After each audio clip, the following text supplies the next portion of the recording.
मेरी माँ मुझसे अक्सर पूछती थी कि बताओ जिस्म का अहम तरीन हिस्सा कौन सा है। मैं साल ब साल इसके मुख्तलिफ जवाब ये सोच कर देता रहा कि शायद अब के मैं सही जवाब तक पहुंच गया हूं।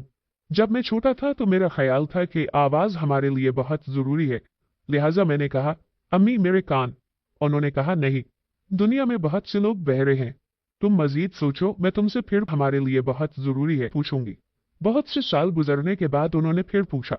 मैंने पहले से ज्यादा जहन पर जोर दिया और बताया कि अम्मी, नजर नजर हर एक के लिए बहुत जरूरी है, लिहाजा इसका जवाब आंखें होना चाहिए।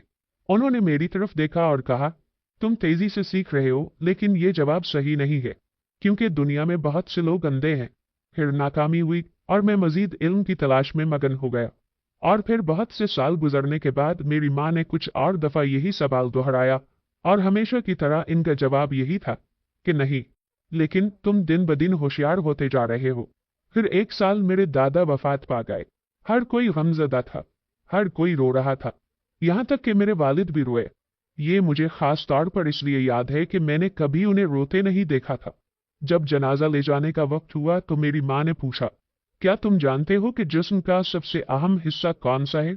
मुझे बहुत ताज्जुब हुआ कि इस मौके पर यह सवाल। मैं तो हमेशा यही समझता था कि ये मेरे और मेरी माँ के दरमियान एक खेल है। उन्होंने मेरे चेहरे पर आया उलझन को पढ़ लिया और कहा, यह बहुत अहम सवाल है। ये जाहिर करता है कि तुम अपनी जिंदगी में खोए हुए हो। हर वो जवाब जो तुमने मुझे दिया वो गलत था, और इसकी वजह भी मैंने तुम्हें बताई कि क्यों।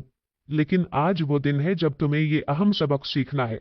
उन्होंने एक माँ की नजर से मुझे देखा और मैंने उनके आंसुओं से भरी आंखें देखी। उन्होंने कहा, बेटा, जिस्म का अहम तरीन हिस्सा कंधे हैं। मैंने पूछा, क्या इसकी वजह यह है कि उन्होंने मेरे सर को उठा रखा है? उन्होंने कहा, नहीं, इसकी वजह यह है कि जब आपका कोई प्यारा किसी तकलीफ में रो रहा हो तो ये उसके सर को सहारा दे सकते हैं। हर किसी को जिंदगी में कभी न कभी इन कंधों के सहारे की जरूरत होती है। मैं सिर्फ ये उम्मीद और दुआ कर सकती हूँ कि तुम्हारी जिंदगी में भी वो प्यारे और मुखलिस लोग हों कि जरूरत पड़ने पर जिनके कंधे पर तुम सर रखकर रो सको।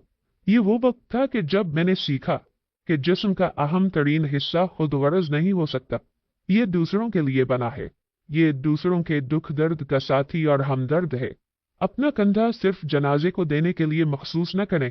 कभी ये कंधा किसी को जीते जी भी दो कि वो इस पर सर रखकर रो सके और खुद को ये बावर करा सके कि उसके पास भी ऐसा एक कंधा है जिस पर सर रखकर वो अपना गम हल्का कर सकता है। मरे हुओं को तो कोई ना कोई कंधा दे ही देता है। जिंदा लोगों को कंधा देने वाले दरहकीकत इंसान कहलाए जाने के हकदार हैं। तो आज आप अपने आप से ये वादा कर लें कि जिंदगी में किसी न किसी के लिए आपको अपना कंधा जरूर पेश करना है, ताकि वक्त पड़ने पर हमारे लिए भी सहारा जरूर हो।